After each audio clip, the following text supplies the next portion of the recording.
नमस्कार दोस्तों, मैं रामू कुमार यादव एजुकेशन क्लासेस रामू में आपका स्वागत करता हूं। दोस्तों, आज की वीडियो आप लोगों को काफ़ी इम्पोर्टेंट होगी क्योंकि आज की वीडियो में शिक्षण कौशल का एक टॉपिक आता है, वर्तमान भारतीय समाज एवं प्रारंभिक शिक्षा। उसी के अंतर्गत जब आप शुरू से उस टॉपिक के अंतर्गत पढ़ते हैं तो आता है बौद्धकालीन शिक्षा, वैदिककालीन शिक्षा, बौद्धकालीन शिक्षा और मध्यकालीन शिक्षा। तो आज इस तीनों शिक्षाओं को इसी वीडियो में, एक ही वीडियो में और अंतर कर कर इन तीनों में अंतर कर कर पढ़ेंगे, ताकि जो हमें इन चीज़ों को पढ़ने में कठिनाइयाँ होती है वो पूरी की पूरी दूर हो जाएगी। काफ़ी लोगों का इस पर सजेशन आता है कि एक पढ़ लो तो दूसरा में कन्फ्यूजन रहता है किस में क्या था, फिर तीसरा में ऐसे कन्फ्यूजन रहता है। लेकिन नहीं, इस बार ऐसे पढ़ेंगे कि तीनों को एक साथ जोड़ कर पढ़ेंगे। क्या इन तीनों में अंतर थे, उस चीज़ों को आज इस वीडियो में समझा जाएगा। तो अगर आप प्राइमरी सुपरटेट शिक्षक भर्ती की तैयारी करते होंगे तो आप इस वीडियो को जरूर देखिएगा। काफ़ी इंपॉर्टेंट टॉपिक होगा ये आप लोगों के लिए। और वीडियो पसंद आए तो चैनल को लाइक, शेयर, सब्सक्राइब अपने दोस्तों के पास ज़्यादा से ज़्यादा करिएगा। तो चलिए दोस्त, सीधे चलते हैं अपने टॉपिक पर। और बता दूं आपको कि इसकी पीडीएफ आपको चाहिए तो लिंक इस वीडियो के डिस्क्रिप्शन में टेलीग्राम चैनल का पड़ा हुआ है, जाकर वहाँ से इसका पीडीएफ आप ले सकते हैं। तो चलिए, आज पूरी एकदम इसमें जो भी कंफ्यूजन होगा उसका पूरा दूर कर दिया जाएगा। और इसकी अलग अलग वीडियो चाहिए, वैदिककालीन शिक्षा की अलग से, बौद्धकालीन शिक्षा की अलग से, मध्यकालीन शिक्षा की अलग से। तो वीडियो बनी हुई है, पड़ी हुई है, जाकर उस वीडियो को आप देख सकते हो। प्लेलिस्ट लिस्ट बनी हुई है वर्तमान भारतीय समाज एवं प्रारंभिक शिक्षा के नाम से, तो वहां से जाकर उस वीडियो को आप देख सकते हैं। तो चलिए दोस्त, एकदम काफ़ी इन तीनों को अंतर करते हुए हम पढ़ेंगे। वीडियो थोड़ा लंबा होगा लेकिन काफ़ी महत्वपूर्ण आप लोगों के लिए होगा ये वीडियो। तो चलिए सीधे चलते अपने टॉपिक पर। देखिए, यहाँ पर आधार लिखा है, यहाँ वैदिककालीन शिक्षा, बौद्धकालीन शिक्षा और मध्यकालीन शिक्षा। याद रहे, मध्यकालीन शिक्षा को ही मुस्लिम कालीन शिक्षा कहा जाता था, क्योंकि उस समय मुसलमानों का शासन था और उनके आधार पर शिक्षा व्यवस्थाएं चलती थी। ठीक, अब चलिए इसकी अवधि की बात कर लेते हैं। तो बौद्धकालीन जो शिक्षा व्यवस्था, वैदिककालीन शिक्षा व्यवस्था की अवधि 2500 बीसी से 500 बीसी के मध्य माना जाता है। लगभग आप 2000 वर्ष पूर्व मान सकते हैं। उसके बाद बौद्धकालीन शिक्षा की बात करें तो 500 बीसी से 1200 एडी तक माना जाता है। और ये लगभग 1700 वर्ष की जो शिक्षा व्यवस्था थी, 1700 ईस्वी की जो शिक्षा व्यवस्था थी, वो बौद्धकालीन शिक्षा व्यवस्था माना जाता है। उसके बाद 1200 से 1700 एडी के मध्य जो है शिक्षा व्यवस्था मानी जाती थी, और ये 500 वर्षों तक की शिक्षा व्यवस्था लगभग चला था। तो ये तीनों का काल है, अंतर है, इन तीनों में ध्यान रखिएगा। अब चलते हैं प्रशासन की बात करते हैं। शासन कौन कौन किए थे, जैसे आप अगर बताऊं तो वैदिक की शिक्षा व्यवस्था जो थी वह पूर्णतः मुक्त थी। जो शासन व्यवस्था हुआ करता था उस समय का, उससे वह पूर्णतः मुक्त थी। जंगलों में, सुनसान जगहों पर ये शिक्षाएं व्यवस्थाएं थी, दी जाती थी वैदिककालीन शिक्षा में। इसमें सिर्फ गुरु का, जो गुरुकुल का मालिक होता था, उसका ही सिर्फ राज इस पर चलता था, किसी राजा का राज नहीं चलता था। बस इतना ध्यान रखिएगा, ये नियंत्रण में होता था। बौद्धकालीन शिक्षा नियंत्रण में होता था, ध्यान रखिएगा, लेकिन उतना नियंत्रण में नहीं होता था, थोड़ा बहुत नियंत्रण में हुआ करता था। लेकिन मध्यकालीन शिक्षा तो मुसलमानों का ही राज था, तो ये पूरा नियंत्रण में हुआ करता था, राजाओं के नियंत्रण में ये पूरा हुआ करता था। मुस्लिम कालीन शिक्षा या मध्यकालीन शिक्षा आप कह सकते हैं। जैसे राजा व्यवस्था चाहते थे वैसी शिक्षाएं उसमें दी जाती थी। आगे चलते हैं, वित्त, धन कहाँ से इन लोगों को मिलता था कि ये शिक्षा व्यवस्थाएं दे सकते थे? तो दान, दक्षिणा और भिक्षा के द्वारा। हमने बौद्धकालीन शिक्षा में इस पर बात किया कि दान दक्षिणा कहाँ से मिलते थे। तो दान दक्षिणा जो हुआ करता था वो, और भिक्षु जो होते थे, मतलब जो शिष्य होते थे, वो भिक्षा मांग कर लाते थे, वहाँ से वैदिककालीन शिक्षा में मिलता था। लेकिन वही चीज बौद्धकालीन शिक्षा में दान दक्षिणा, उच्च शिक्षा से शुल्क लिया जाता था। जो प्राथमिक शिक्षा व्यवस्था थी उसमें शुल्क नहीं लिया जाता था, लेकिन जब उच्च शिक्षा की व्यवस्था होती थी तो उसमें शुल्क लिया जाता था बौद्धकालीन शिक्षा में, याद रखिएगा। और यहाँ पर तो पूरा राज्य का ही शासन हुआ करता था मध्यकालीन शिक्षा में। मुस्लिम कालीन शिक्षा में तो यहाँ पर राज्य और अमीर वर्ग के लोग दान दिया करते थे, जो राजा होता था वो पूरा दान देता था मुस्लिम कालीन शिक्षा में। तो ये काफ़ी महत्वपूर्ण अंतर है, ध्यान रखिएगा। तीनों को अंतर करते हुए मैं आपको पढ़ा रहा हूँ। आगे चलते हैं और अगला हमारा पॉइंट है शिक्षा की संरचना एवं संगठन क्या क्या थे। जैसे वैदिककालीन शिक्षा में प्राथमिक शिक्षा जो होती थी वो घर पर ही मिलती थी। उसके बाद उच्च शिक्षा आप गुरुकुल में जाकर लेते थे और इसमें हर वर्ग के लिए अलग अलग व्यवस्था थी प्रवेश की। मैंने डिटेल में बात किया था उसमें, तो वो वीडियो भी आप जरूर देखिएगा, इसको भी जरूर देखिएगा। तो गुरुकुल शिक्षा की जो उच्च शिक्षा व्यवस्था थी वो गुरुकुल में मिलता था और जो प्राथमिक शिक्षा थी वो घर पर मिलता था। उसके बाद बौद्धकालीन की बात करें तो प्राथमिक शिक्षा जो मठों में दिया जाता था बौद्धकालीन में, और उच्च शिक्षा विहारों में दिया जाता था। तो अभी कभी कभी तो ये प्रश्न पूछता है कि विहार शब्द जो है किस शिक्षा व्यवस्था से संबंधित है, तो याद रखिएगा बौद्धकालीन शिक्षा व्यवस्था से संबंधित है और यहाँ पर उच्च शिक्षा व्यवस्था दी जाती थी बौद्ध काल में। तो ध्यान रखिएगा, बहुत इंपॉर्टेंट पॉइंट है। और मुस्लिम कालीन शिक्षा में प्राथमिक शिक्षा मकतब में और उच्च शिक्षा मदरसा में दिया जाता था। तो कभी कभी यहाँ से ये प्रश्न पूछता है कि मकतब में कैसी शिक्षा दी जाती थी, तो प्राथमिक शिक्षा, और मदरसा में कैसी शिक्षा, तो उच्च शिक्षा दी जाती थी। तो ये पॉइंट ध्यान रखिएगा। आगे चलते हैं और शिक्षा के उद्देश्य वो आदर्श क्या क्या थे वो अब समझते हैं।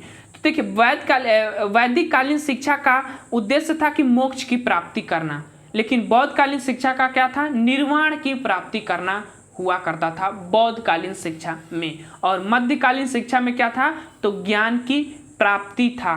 याद रखिएगा ज्ञान की प्राप्ति जो है मध्यकालीन शिक्षा का मुख्य उद्देश्य हुआ करता था। और एक उद्देश्य ये भी हो सकता है मुस्लिम कालीन शिक्षा में, तो इस्लाम धर्म का प्रचार प्रसार करना आप कह सकते हैं। तो कितना अच्छा चीज है, ध्यान रखिएगा, यहाँ पर लिखा भी गया है।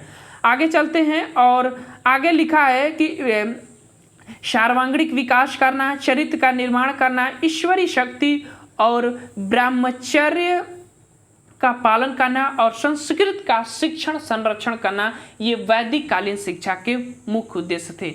उसके बाद यहाँ पर जीविकोपार्जन और स्त्री शिक्षा और धर्म का प्रसार करना, ये बौद्धकालीन शिक्षा के मुख्य उद्देश्य थे। मेन चीज है निर्वाण की प्राप्ति करना, मोक्ष की प्राप्ति करना और ज्ञान की प्राप्ति करना। और इसमें तो मेन पॉइंट है इस्लाम धर्म की प्रसार करना शिक्षा का मुख्य उद्देश्य होता था मुस्लिम कालीन शिक्षा में। तो ये चीज ध्यान रखिएगा, मुस्लिम संस्कृति का प्रसार करना यहाँ पर पूरा एकदम अच्छा से लिखा गया है।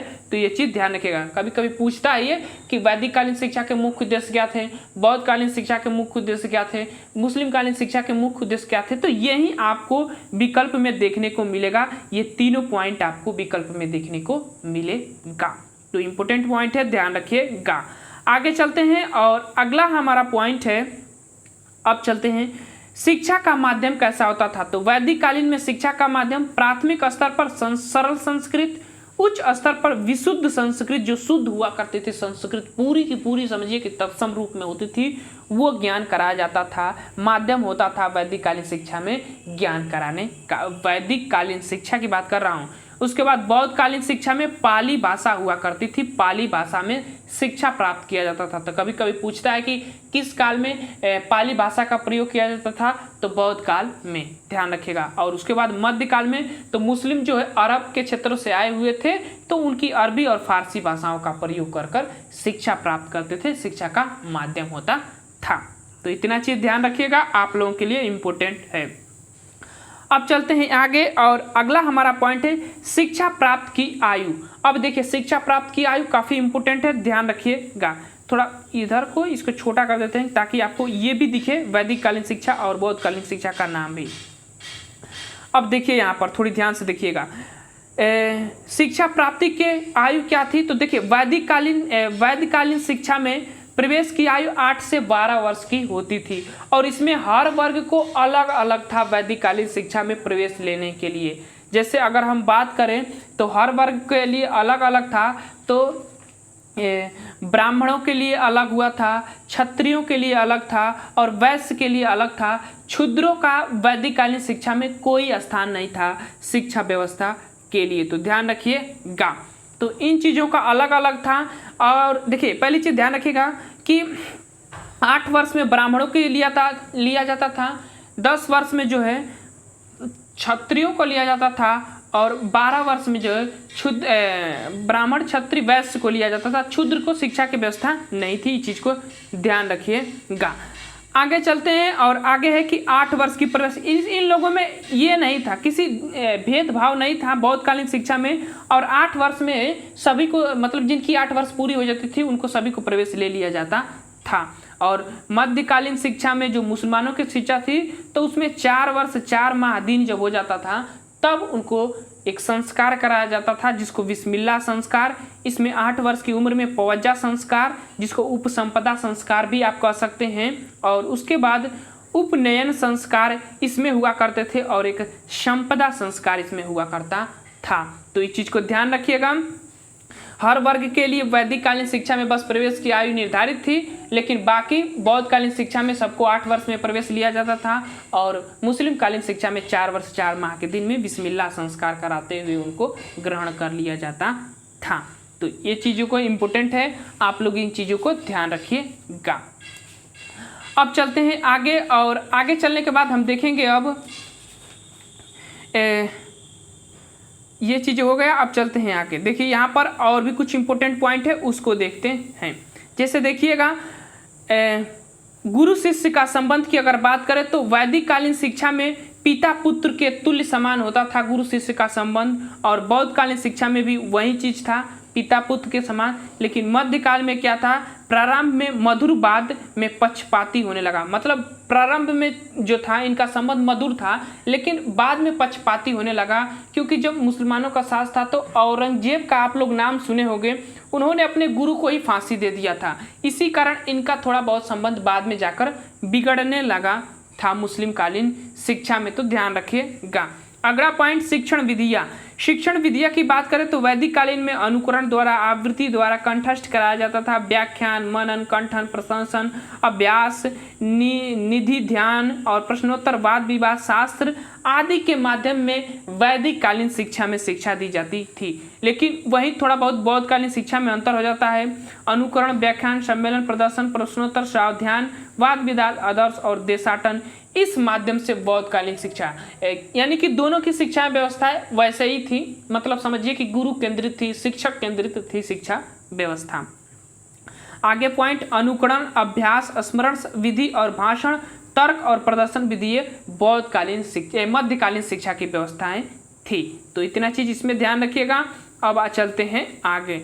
आगे चलने के बाद हम देखते हैं शिक्षक केंद्र के आधार। शिक्षा केंद्र कहाँ कहाँ होते थे। तक्षशिला, गांधार, जिसको आप इस समय गांधार को तक्षशिला पहले कहा जाता था। उसके बाद मिथिला मध्य भारत में पड़ता है, और प्रयाग इलाहाबाद सबको पता है। काशी, वाराणसी, कांची जो है दक्षिण भारत का एक पवित्र स्थल है, और भारत का तीर्थ स्थल है ये कांची। तो ये वैदिक कालीन शिक्षा के केंद्र हुआ करते थे। बौद्ध कालीन में भी वही तक्षशिला महाविद्यालय, नालंदा विद्यालय, विक्रमशिला जो गुजरात में है, वल्लभी जो सारनाथ में है, और दंतपुरी मगध में है, और मिथिला जो है मध्य भारत में है। तो ये बौद्ध कालीन शिक्षा के केंद्र हुआ करते थे। तो इन चीज़ों को ध्यान रखिएगा, इतनी चीज़ें ये शिक्षा के केंद्र हुआ करते थे। लेकिन मुस्लिम काल में मुसलमानों का शासन डायरेक्टली दिल्ली पर था। दिल्ली यानी मगध वाले क्षेत्र पर इनका शासन हुआ करता था। तो दिल्ली, फिरोजाबाद, बदायूं, आगरा, फतेहपुर सीकरी, जौनपुर, डीलर और माधवा, ये पूरा क्षेत्र मगध के क्षेत्र में आता था, और इनका वहीं पर शासन हुआ करता था मुसलमानों का। तो वहाँ इनका शिक्षा का केंद्र हुआ करता था। इस चीज़ को समझिएगा। आगे चलते हैं अब, और आगे चलने के बाद अब देखिए यहाँ से ध्यान से, विशेष शिक्षा। वैदिक कालीन शिक्षा में चिकित्सा की शिक्षा और वाणिज्य शिक्षा विशेष शिक्षा के अंतर्गत दिया जाता था, और बौद्ध कालीन शिक्षा में स्त्री शिक्षा पर ध्यान दिया गया था। याद रखेगा, स्त्री शिक्षा पर इसमें ध्यान दिया गया था विशेषतः बौद्धिक कालीन शिक्षा में। लेकिन वैदिक कालीन शिक्षा में जो है स्त्री शिक्षा का उतना स्थान नहीं था जितना कि बौद्ध कालीन शिक्षा में था। मध्यकाल में हाथी दांत, लकड़ी, कपड़े आदि की बढ़िया कारीगरी की शिक्षा, जो नहीं होता है अलग अलग कलाकारों की शिक्षा, कला बनाए जाते थे, कपड़े बनाए जाते थे, लकड़ी के सामान बनाए जाते थे, तो इसकी शिक्षा जो है मध्यकाल की शिक्षा व्यवस्था में दिया जाता था। तो ध्यान रखिएगा आप लोगों के लिए। अब चलिए, काफ़ी इंपॉर्टेंट पॉइंट है स्त्री शिक्षा। स्त्री शिक्षा थी मतलब बहुत थोड़ा बहुत थी, यानी कि जो राजा होते थे उनकी जो बेटियां होती थी उनको सिर्फ शिक्षा दिया जाता था। लेकिन बाकी जो छोटे परिवार के, गरीब परिवार के कुलीन परिवार के जो स्त्रियां होती थी उनको शिक्षा व्यवस्था थी ही नहीं, व्यवस्था थी ही नहीं वैदिक कालीन में। लेकिन बौद्ध कालीन में इनका शिक्षा का काफ़ी फोकस किया गया था, इनको भी शिक्षा व्यवस्था दिया जाता था। बौद्ध काल में तो बौद्ध मठों जो होते थे उसमें पुरुष और स्त्री दोनों साथ में शिक्षा लेते थे, तो ये भी इम्पोर्टेंट पॉइंट है, ध्यान रखिएगा। और इस्लाम में तो स्त्री शिक्षा का निषेध किया गया है। आप लोग देखते होंगे तालिबान का राज आया है तो वहाँ भी स्त्री शिक्षा का विरोध किया जाता था। ये सब स्त्री शिक्षा के पूरे कट्टर विरोधी थे, क्योंकि इनमें पर्दा प्रथा का काफ़ी प्रचलन था और उसको पालन करने के लिए स्त्रियों की शिक्षा व्यवस्था नहीं थी। ये मानते थे स्त्री सिर्फ घर का ही काम करने के लिए होती हैं। इनका मुस्लिम कालीन शिक्षा में माना जाता था। शिष्य पर चलते हैं, गुरु पर चलते हैं, तो इसमें जो है गुरु केंद्रित हुआ करता था। उपाध्याय इसमें हुआ करते थे, जो उनको ज्ञान देते थे उनको उपाध्याय कहा जाता था। तो एक उपाध्याय हुआ करते थे और इसमें जो गुरु को उस्ताद कहा जाता था। उस्ताद मतलब जो शिक्षा देते थे उनको उस्ताद मुस्लिम काल में कहा जाता था। तो ध्यान रखिएगा, उपाध्याय पूछेगा कि गुरु शिक्षक को उपाध्याय किस काल में कहा जाता था, तो बौद्ध काल में। उस्ताद किस काल में कहा जाता था, मुस्लिम काल में। ऐसे आप समझ रखिएगा। आगे चलते हैं और इनके पाठ्यक्रम की अब बात करते हैं।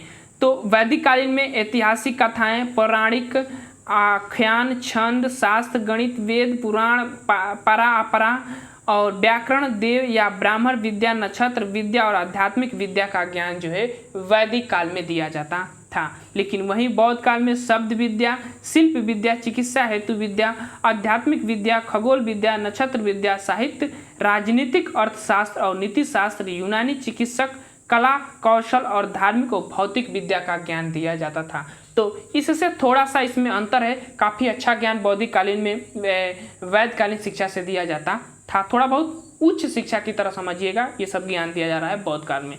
उसके बाद मध्यकाल में अगर बात करें तो मुसलमानों का राज था। तो कुरान शरीफ का ज्ञान, अंक गणित, साहित्य, इतिहास, भूगोल, अर्थशास्त्र, नीति शास्त्र, यूनानी चिकित्सा, कला, कौल और ये सब उसी चीज़ का धार्मिक और लौकिक शिक्षा का ज्ञान दिया जाता था। इसमें मुसलमानों की जो उर्दू थी ना उसकी भी शिक्षाएं दिया जाता था इसमें। तो ध्यान रखिएगा, मध्यकाल की ये व्यवस्थाएं थी। आगे चलते हैं, आगे काफ़ी इंपॉर्टेंट पॉइंट है, ध्यान रखिएगा। उपाधि, याद रखिएगा, उपाधियां की बात करते हैं। तीनों में उपाधियां दी जाती थी और ये काफ़ी इंपॉर्टेंट पॉइंट है आप लोगों के लिए। तो वैदिक काल की बात करें तो 12 वर्ष, यानी कि जब आप 12 वर्ष तक लगातार शिक्षा ले लेते थे तब आपको एक वेद का ज्ञान हो जाता था और उसे स्नातक के नाम से जाना जाता था। यानी कि एक वेद के ज्ञाता को स्नातक कहा जाता था वैदिक कालीन में। उसी के साथ 12 वर्ष तक दो बार आप शिक्षा लेते थे, यानी कि 2 वेद का आपको ज्ञान हो जाता था और उसको वसु के नाम से जाना जाता था। और ये 24 वर्ष तक आप गुरुकुल में बिताते थे, तब आपको ये ज्ञान मिल जाता था। उसके बाद 3 बार, यानी कि 12 यानी कि 36 साल तक अगर गुरुकुल में लगातार बिताते थे तब आपको रुद्र कहा जाता था और आपको 3 वेदों का ज्ञान हो जाता था। और जब आप 4 बार, यानी कि 12 48 साल तक आप गुरुकुल में बिताते थे तो आपको आदित्य की उपाधि मिलती थी और ये उपाधि जो है 4 वेदों के ज्ञाता को दिया जाता था। लेकिन ये बाध्य नहीं था कि आप 4 वेदों का ज्ञान लें, आप एक वेद का भी ज्ञान लेकर संपदा संस्कार कराकर आप घर जा सकते हैं। ठीक, याद रखिएगा। यानी कि ये आपको 12 वर्ष तक निश्चय ही उसमें ज्ञान लेना था, एक वेद का ज्ञान आपको निश्चय ही लेना था। बाकी 3 वेद का ज्ञान आपकी इच्छा पर डिपेंड करता था। वैदिककालीन शिक्षा में इंपॉर्टेंट पॉइंट है, ध्यान रखिएगा। इसमें क्या था कि बौद्धकालीन शिक्षा में स्नातक भिक्षु, मतलब जो भी इनको ज्ञान दिया जाता था भिक्षु का ज्ञान, उसको स्नातक भिक्षु की उपाधि दी जाती थी। बाकी और कोई उपाधि नहीं दी जाती थी, वो स्नातक भिक्षु की उपाधि दिया जाता था। लेकिन मध्यकाल में और भी इम्पोर्टेंट चीज़ है, देखिए, आलिम कहा जाता था। आलिम किसको, जिसको धर्मशास्त्र के ज्ञान प्राप्त था उसको आलिम कहा जाता था। काबिल उसको जिसको साहित्य का ज्ञान है उसको काबिल कहा जाता था। फाजिल किसको, जिसको तर्कशास्त्र का ज्ञान है उसको फाजिल कहा जाता था। और विभाग, ये 3 चीज़ें, 3 ज्ञान थे, 3 उपाधियां थी, इंपॉर्टेंट था, आप ध्यान रखिएगा। और विभाग जो दर्शन शास्त्र का जिसको ज्ञान था उसको विभाग कहा जाता था।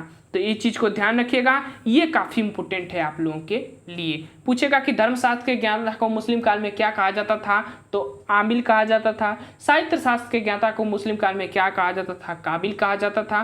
तर्कशास्त्र के ज्ञाता को मुस्लिम काल में क्या कहा जाता था, तो फाजिल कहा जाता था। तो ये इंपॉर्टेंट पॉइंट है, ध्यान रखिएगा। अब शिक्षार्थी की बात करते हैं, तीनों में क्या क्या उनको नाम लेकर बुलाते थे। तो वैदिक कालीन में शिष्य कहा जाता था, बौद्ध कालीन में श्रमण और शामनेर के नाम से उनको पुकारा जाता था बौद्ध काल में, जब उनका मठों में प्रवेश हो जाता था तब। और शारदिक जो है, शारगिर्द जो है वह मध्यकाल में नाम लेकर बुलाया जाता था, याद रखिएगा, शिष्य को ये नाम दिया गया है। आगे चलते हैं और आगे है काफ़ी और भी पॉइंट। आलोचनात्मक पक्ष इनके क्या क्या थे उसकी बात करते हैं। पहली चीज, ये काफ़ी इंपॉर्टेंट पॉइंट है, सभी इसके ध्यान से सुनिएगा। कठोर अनुशासन, वैदिक कालीन शिक्षा में कठोर अनुशासन थे, याद रखिएगा, बहुत कठोर दंड दिया जाता था किसी गलती पर। वैदिक कालीन शिक्षा में रटने की पद्धति थी, रटाकर बच्चों को पढ़ाया जाता था। अव्यवस्थित पाठ्यचर्या था, मतलब पाठ्यचर्या जो थी, पाठ्यक्रम जो था वो अव्यवस्थित ढंग से था, कोई एकदम क्रमबद्ध तरीके से इनकी व्यवस्थाएं नहीं थी। जन शिक्षा का अभाव था, मतलब जन तक तो शिक्षा का जो अभाव था, क्योंकि गुरुकुल बहुत कम हुआ करते थे पहले और जनसंख्या भी थी, तो प्रवेश सीमित लोगों को ही उसमें लिया जा सकता था, इसीलिए जन शिक्षा का अभाव माना जाता था। शिक्षा का मनोवैज्ञानिक संगठन था, मतलब मनोवैज्ञानिक संगठन यानी कि बच्चों के तरह नहीं, बच्चों की रुचि और क्षमता के अनुसार नहीं पढ़ाया जाता था, शिक्षक के अनुसार, शिक्षक की पद्धति के अनुसार जैसा चाहता था शिक्षक वैसा इसमें पढ़ाया जाता था उसी तरीके से। तो इसी को हम मनोवैज्ञानिक पद्धति कहते हैं। अब आ जाते हैं बौद्ध काल में। उच्च वर्ग के लिए उच्च शिक्षा, सैन्य शिक्षा का अभाव था, मतलब बौद्ध जो होते हैं ना, वो ये जो मार काट जो होता है इसके विरोधी होते हैं। आप कहीं भी देखिएगा, ये बौद्ध लोग जो होते हैं वो युद्ध करना नहीं चाहते, झगड़ा करना नहीं चाहते, तो इनके लिए सैन्य शिक्षा का अभाव था। और आय के अनिश्चित स्रोत थे, आय के अनिश्चित स्रोत थे, इनके कई स्रोत थे, भिक्षु भी थे, दान भी मिलता था, और कुछ राजाओं का शासन हुआ करता था, तब कुछ वो खुद दान करते थे राजा कुल। तो इनके अनिश्चित स्रोत थे, कोई स्रोत निश्चित नहीं था कि कहाँ से इनको धन मिलता था। केवल बौद्ध धर्म की शिक्षा और मनोवैज्ञानिक संगठन था, केवल बौद्ध धर्म की शिक्षा इसमें दी जाती थी, और यह भी अमनोवैज्ञानिक संगठन के आधार पर दिया जाता था। तो ध्यान रखिएगा, दोनों मनोवैज्ञानिक संगठन के आधार पर दिया जाता है। आगे चलते हैं मध्यकालीन शिक्षा, मुस्लिम कालीन शिक्षा जिसको कहते हैं। पहला चीज, स्त्री शिक्षा का निषेध। पहली चीज सबको बचा कि पर्दा प्रथा का उस समय प्रचलन था, तो स्त्री शिक्षा का निषेध किया गया था पर्दा प्रथा का प्रचलन के कारण। धर्म के प्रभाव की शिक्षा थी, यानी कि इस्लाम की शिक्षा सबसे दिया गया उस काल में, और ये था दमनात्मक अनुशासन की व्यवस्था की शिक्षा भी उस समय दिया गया था, यानी कि जो इस्लाम लोग होते थे वो और धर्म को बहुत गलत तरीके से, गलत निगाह से सोचते थे। तो ये चीज़ को ध्यान रखिएगा। शिक्षा का माध्यम विदेशी भाषा अरबी और फारसी, मैंने बताया था कि विदेशी लोग जब थे तो विदेशी ही शिक्षा देना चाहेंगे। और लास्ट में रटन पद्धति पर भी ये भी बल दिया गया था मुसलमानों वाली शिक्षा में। तो ये थे हमारे कुछ इंपॉर्टेंट पॉइंट, तीनों शिक्षाओं को हमने अंतर कर पढ़ लिया। कुछ चीज़ें आपको इससे समझ में आ गया होगा, कुछ चीज़ें जो वीडियो मैं पहले बनाया हुआ हूँ उन वीडियो को आप देख लीजिएगा, उसके बाद इस वीडियो को देखिएगा, काफ़ी आपको हेल्पफुल लगेगा और ये काफ़ी वीडियो आपको अच्छा लगेगी, मेरा यही मानना है। अगर वीडियो आपको अच्छा लगा तो वीडियो को लाइक शेयर सब्सक्राइब जरूर करिएगा। चलिए दोस्त, वीडियो को समाप्त करते हैं। Thank you for watching this video.